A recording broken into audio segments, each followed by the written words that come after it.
Hallelujah. स्वागत है आप सबका मेरी भविष्यवाणियों की पुस्तक में। तो आइए हम आज के पवित्र वचन को पढ़ेंगे जो कि परमेश्वर के दास प्रेरित अंकुर यूसुफ नरूला जी के द्वारा लिखा गया है। अपनी ताकत और वरदानों पर घमंड न करें। जैसा कि भजन संहिता अध्याय 71 उसकी 12 आयत में लिखा है, हे परमेश्वर मुझसे दूर न रह। हे मेरे परमेश्वर मेरी सहायता के लिए फुर्ती कर। मेरे प्रियो, बाइबल में जब हम भजन संहिता की पुस्तक के 71वें अध्याय उसकी 9वीं पद को पढ़ें तो लिखा है कि बुढ़ापे के समय में मेरा त्याग ना कर, जब मेरा बल घटे तब मुझको छोड़ ना दे। जब दाऊद बूढ़ा हो चुका था तो आपको बाइबल में कोई भी ऐसी आयत नहीं मिलेगी जहाँ पर दाऊद की जिंदगी में ये साबित होता है कि उसके शत्रु उस पर जयवंत हो रहे हैं। अगर दाऊद भजन संहिता ना लिखता तो शायद हम परमेश्वर की पूरी योजना को उसके जीवन में कभी न समझ पाते। मेरे प्रियो, दाऊद ने कहा कि बुढ़ापे के समय मेरा त्याग ना कर, और कहा शत्रु मेरे विषय बातें करते हैं और मुझे मारना चाहते हैं, मेरे प्राण के विरोधी हैं। अगर पहला शमूएल, दूसरा शमूएल, पहला राजाओं, दूसरा राजाओं, पहला इतिहास और दूसरा इतिहास पढ़ें, जहाँ पर सभी राजाओं के जिक्र हैं और इन्हीं के बीच में दाऊद का भी जिक्र है। और बाइबल कहती है कि दाऊद अपनी हर एक लड़ाई को जीता। आप ये नहीं देखेंगे कि दाऊद अपने बुढ़ापे में किसी विपत्ति में था। इतिहास बताता है कि दाऊद 66 लड़ाइयाँ लड़ा और 66 की 66 लड़ाइयाँ जीता।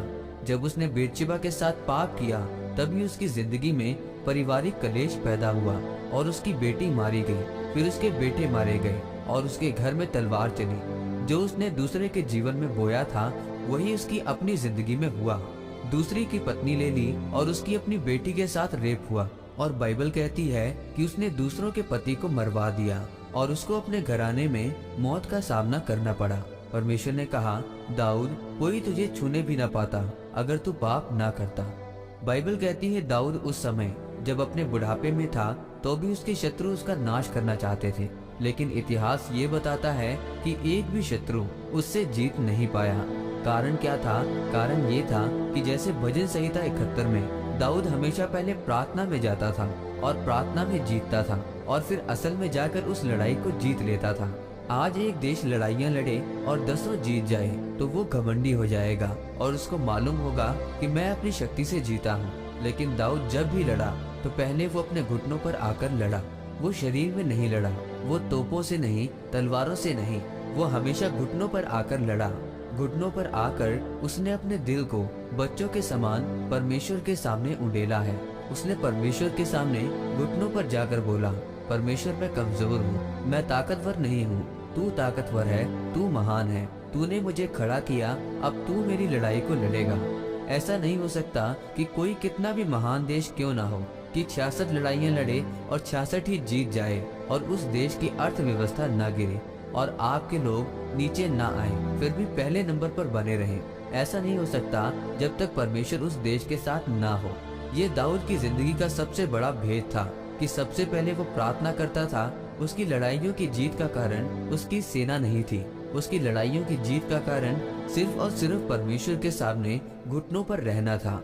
एक दिन दाऊद ने अपनी सेनापति को बोला कि जा और योद्धाओं को गिन कि मेरे पास कितने योद्धा हैं। उसने कहा, तू क्यों ऐसा पाप करता है, तू क्यों योद्धाओं को गिनता है? लेकिन बाइबल कहती है कि शैतान ने दाऊद को उभारा था कि जाकर योद्धाओं को गिना जाए। इसका मतलब दाऊद सोचने लगा कि मेरे पास 15 लाख तलवार चलाने वाले हैं। तो उसके दिमाग में आ गया कि मैं अब इनसे जीत जाऊंगा, मुझे परमेश्वर की ताकत पर भरोसा नहीं। और परमेश्वर दाऊद की इस बात से गुस्सा हुआ और उसे सजा दी क्योंकि दाऊद ने योद्धाओं की गिनती की। मेरे प्रियो, आज आपकी ताकत ये है कि आप अपनी प्रार्थना और परमेश्वर को समझें, ना कि अपने वरदानों को, पैसों को, अपनी भीड़ को और अपनी चीजों को। लेकिन दाऊद को ये रहस्य मालूम था कि मैं सिर्फ और सिर्फ यहोवा की ताकत से जीतता आया हूँ। आमीन।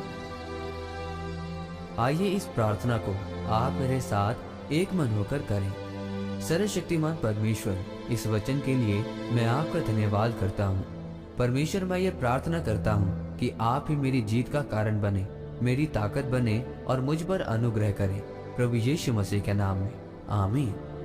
परमेश्वर आप सबको आज के वचन के ऊपर मनन करने के द्वारा आशीषित करे। आमीन।